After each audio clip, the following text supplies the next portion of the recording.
Hello, my name is Scott Sherman, and I'm with Westchester University's Office of Training and Organizational Development. I want to welcome you to today's program, Strengthening Your Leadership Backbone. This program is going to be based on Susan Marshall's book, How to Grow a Backbone, my experiences over the past 26 years in business, and my many years of leading others and coaching those who lead others. So, what is a backbone? The backbone is that essential element of an organism that gives strength and support to other elements and other systems. So when we think of someone having a leadership backbone, we think of someone who has a firm and resolute character. In other words, the gumption, the courage, the integrity, and the boldness to make things happen. This program will address the backbone in a way that will bring you and others around you greater credibility, power, and influence at work and outside of work. If we look at the backbone anatomy, it is made up of three leadership constructs: competence, confidence, and risk-taking. When we think of competence, we think of someone having the requisite ability or qualities to do what's expected of them. Your success starts with your level of competence, not based upon who you know, although that sometimes helps, or where you come from, but what you're able to do. Confidence is when you take that competence and it continues to grow, you become more confident. Now, we're not talking about bravado. We're talking about genuine confidence that comes as a result of years of experience. Your confidence is that source that provides a distinction between you as a leader and others, especially as you compete with others for that power, that influence, and that recognition. Lastly, when we think of risk-taking, it's the ability to engage in intelligent, purposeful ventures on behalf of your career, your team, and your organization. Now, it does involve winning and losing. You're not always going to win. But intelligence and purposefulness will not guarantee a fail-safe risk-taking. However, they enable you to select those risks that have the greatest chance of yielding positive results. So if we bring it all together, the competence, the skills that are built over time with practice, plus confidence, the self-assurance that comes with mastering those skills, equals the ability to take purposeful risk. So when we look at people with strong backbones, these are individuals who are willing and able to speak their mind, think independently, fear no opposition, can be trusted for their honesty, can take a position and hold to it, and tell others what their position is and why. That's the key one, being able to share with people why it is that they believe what they can. They also can change their position, not out of a sign of weakness, but out of a sign of strength when new information emerges and they change their position. So why is the backbone important? Think about it. If we simply continue to show up at work, sit in our meetings that we've scheduled, engage our brains only occasionally, and feel vaguely uneasy about the direction in which we're headed, I submit to you that the direction that you're heading toward is toward extinction. Now, what I'm talking about here is not necessarily that you're going to talk yourself out of a job, but here's where you're going to feel unfulfilled, where you're not meeting the expectations of your customers, and most important, you set a bad example for what the organization has the potential to be. Let's face it, it affects others and their ability to do their job because as a leader, they're watching what you're doing. So I want to caution you now that while we're going to talk about competencies of strength, we also have unintended competencies.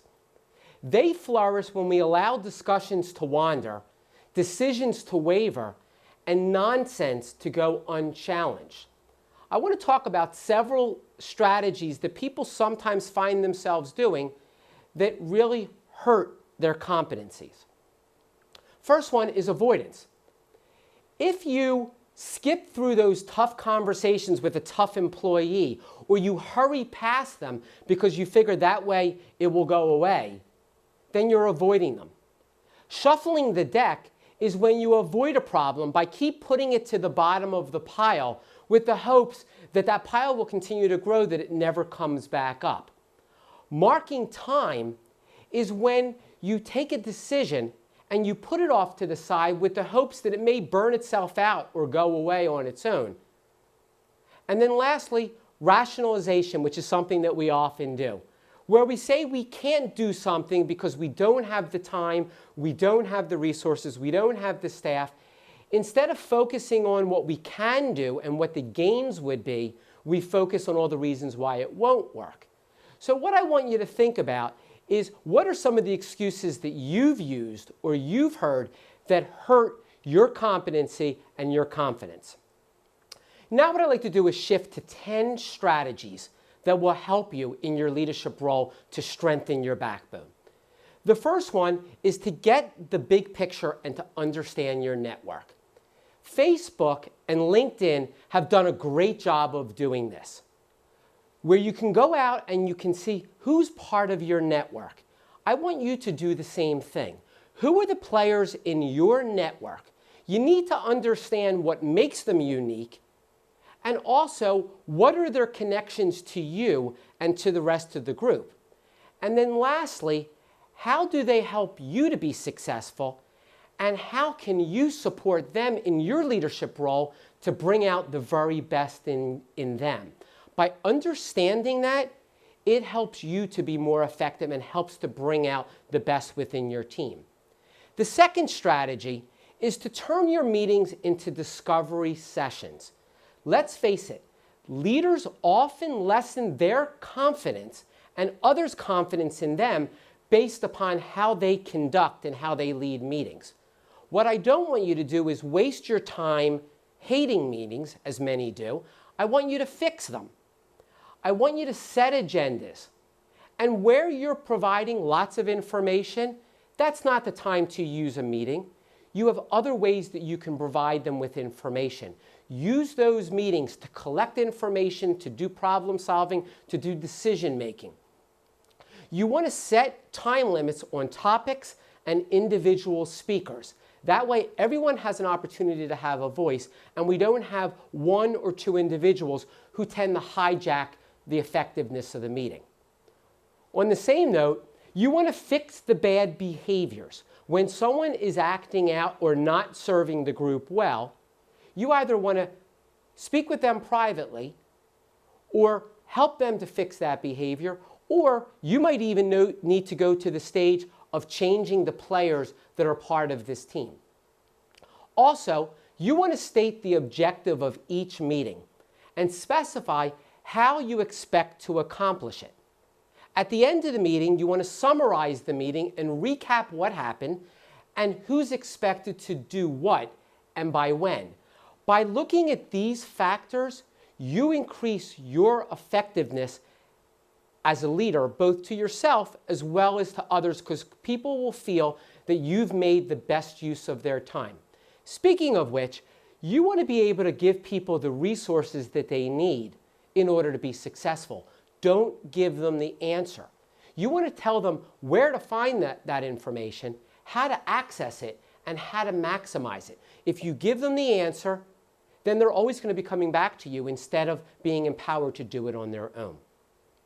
The third strategy is to become a jotter.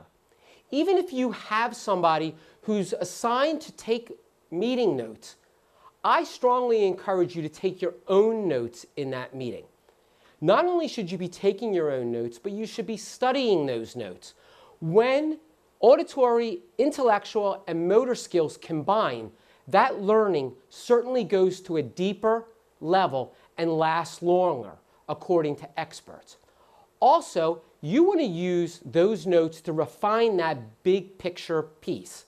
You want to be able to confirm the connections and the influences, and you want to protect against blind spots.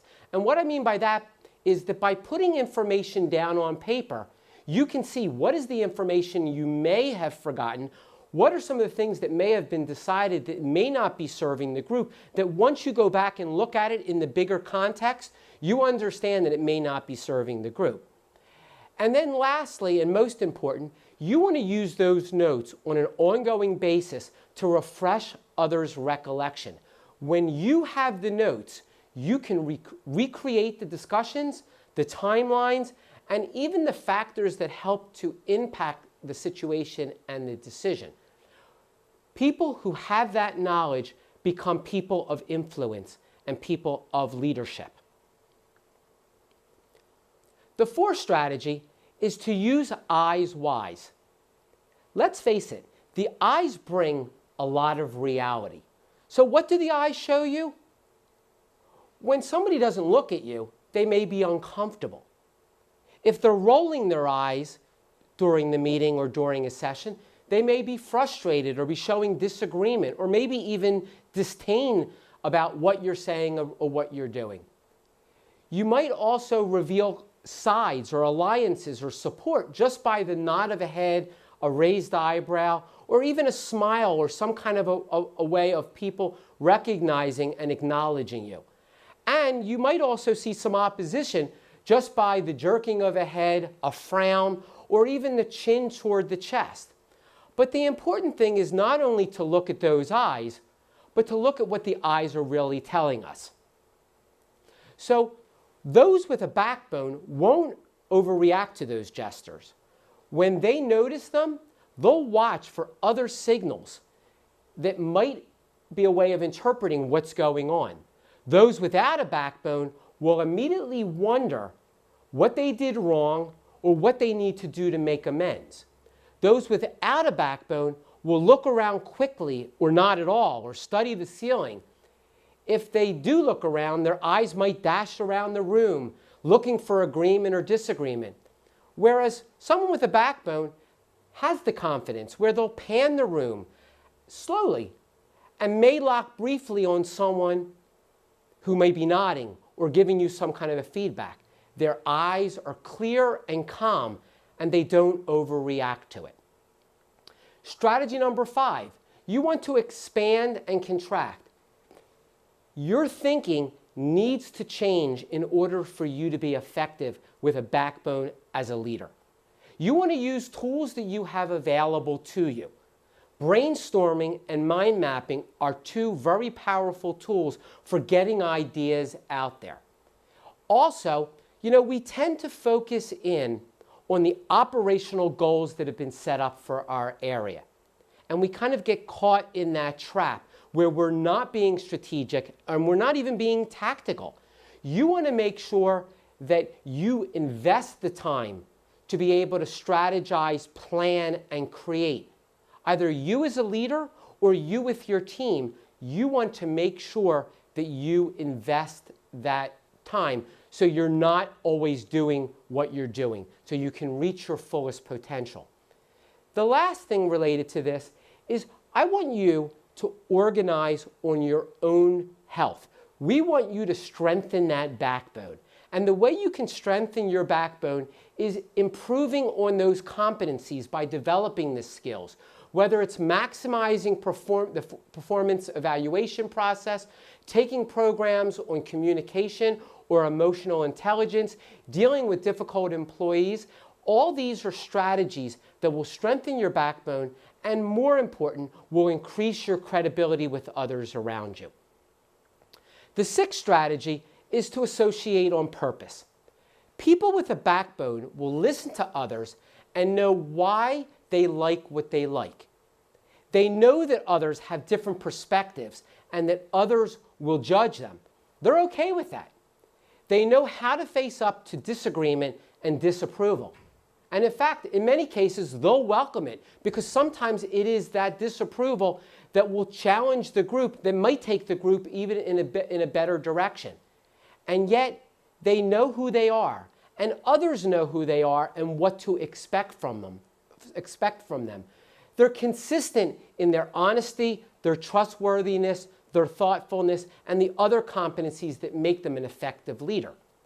So when we think about this, for competence, you want to pay attention to the judgments that you make of other people. I want you to stop and ask yourself why you hold particular opinions. What forms the basis for that assessment? Each time you judge someone in the group, realize that you are making a generalization that may or may not be correct. Appreciate that others may be doing the same thing about you. What I want you to do is to watch how others at work congregate. Are there observable similarities amongst the members in your group? See if you can determine what unites them. Also, you want to listen to people talk about groups of which they're not part of. Understand that gossip is often like background music. Few pay close attention to it. However, if there is substance, what you want to do is you want to take heed and ask what you need to do to be part of that solution. If there really is no substance, let it just roll off. Ignoring the situation is not an option if you do have a backbone. Also, you want to associate with people who get the work done. Not only will you learn a lot, but you'll also be pegged as a positive contributor. So you want to learn from those around you who are also doers. Also, you want to follow your own growth agenda. I want you to examine old habits and assess their value. If they're not adding value, it's now time to work on getting rid of them. And then lastly, as it relates to risk-taking, I want you to start weaning yourself from time or energy-wasting associations or habits. I want you to make a date with someone who's influential to draw you into those positive associations. If you look around and you see that the people that you tend to hang around with or tend to work most closely with are not that positive, you want to start associating yourself with more positive people and bringing them into your fold. You want to invest in your future. You want to create that self-image that you want instead of going along with what your crowd has assigned for you. Now let's move on to strategy 7. And this is one of my favorite ones. It's play Columbo. People with a backbone aren't afraid of asking questions. They'll keep on asking why multiple times until they really get at the heart of what's going on. They know the questions work better than statements do. So by probing further, they are going to get more information. They know that the approach is everything and that timing is everything, and then some. They also know that direct is better in 99% of the time. Often what happens is we're afraid because we're afraid of hurting somebody's feeling, or we're afraid of what they might say or being contrary, to ask some of those tough questions. But I encourage you to ask these 5 questions. First, how do you know that? And you're not asking it in a challenging way. It's really a request for more information. You also can ask the question, what's next? It's a problem-solving follow-up question when there's been a situation, and it's a way of getting more information and what's to come next. The next one is, what do you think? This is a particularly tough question for those without a backbone. Often, they don't have a thought. So it's a way of bringing out the backbone, the confidence, the competence in those who may not have the backbone in your group. And then lastly, what will you do? This is really the cousin to what's next, but it takes it down to the individual level. People with a backbone find that this is where you find those restraining forces and the driving forces to your success. People without a backbone will get vague answers to this question, and they'll try to move on quickly because they really don't want to address it. The 8th strategy is to determine what are your power sources. People with a backbone know how to study the shirt sleeve people within their organization. These are the people who are the doers, the ones who are focused, who make lists and get things accomplished. Because by figuring out how they get things done, you can get things done. They also know not to use intimidating techniques. You're not going to get people to open up and to see you as that source of power if you intimidate them or try to scare them into being part or to give you information. There are times that silence truly is golden. Having that little bit of silence and giving people an opportunity to think something through is a way to bring out the best in people. And also, you need to know when yes really means no or maybe. Often, especially as a leader, we will have people around us who will tell us yes because they think that that's what we want to hear. But in fact, by looking at the body language and probing further, we know when people might be saying yes just to have an impact or they think that that's what you want to hear. But a true leader will get at that and may try to help them to clear things off. People without a backbone will run with a new idea and then they'll stew when their project later gets sidelined. They'll whine about the wishy-washy management and wonder why their work always gets scrapped. Whereas people with a backbone will pay attention to what's going on to the point that the decision and the project, once they see that approval, they'll understand what's going on. They'll watch the body language. They'll watch for signs of fatigue or distraction when they're working with a group. They'll watch for those wavering eye contact and the eyes wide open. They'll watch for the nodding heads. They're able to summarize their request and verify the approval because they have paid attention to all those things. And they're able to follow up with it in writing so that everybody is on the same page. Strategy 9, lose the excuses.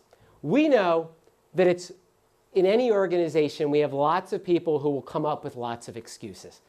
But people with a backbone learn, grow, and become stronger as a result of those experiences.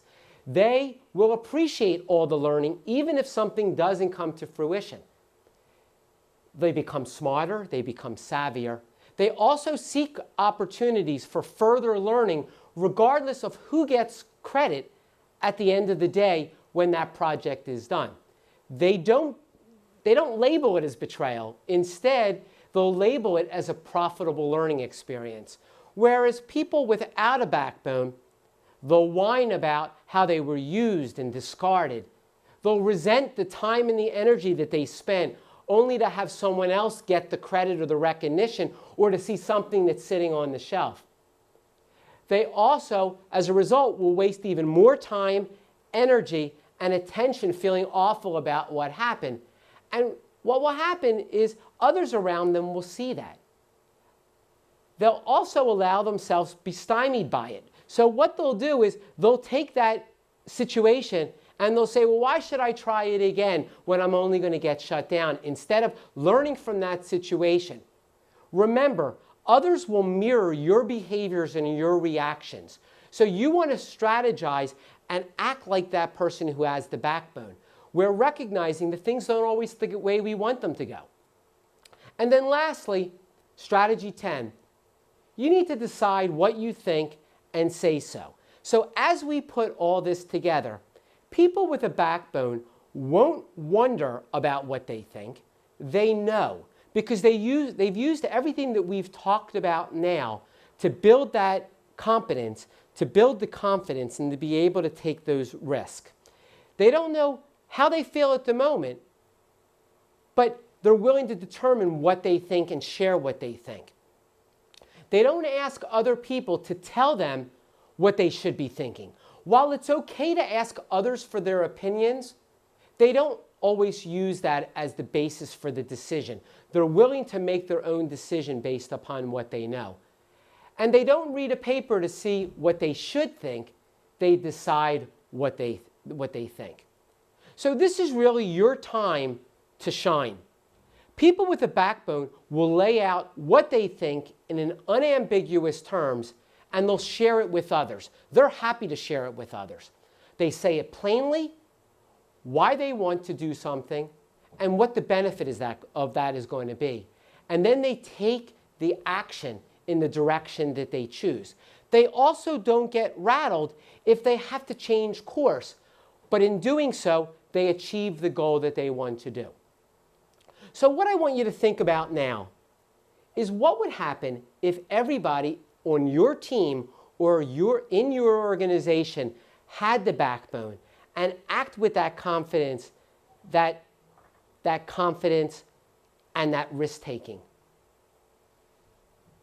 Now that you've imagined that, while we can't control what happens entirely within our team or within our organization, you can make differences in your own behaviors. So what I want you to think about is how you plan to strengthen your own backbone. What exercises you can do to strengthen your own backbone as a result of this program. What I want you to think about is what are you going to start to do as a result of what you heard today?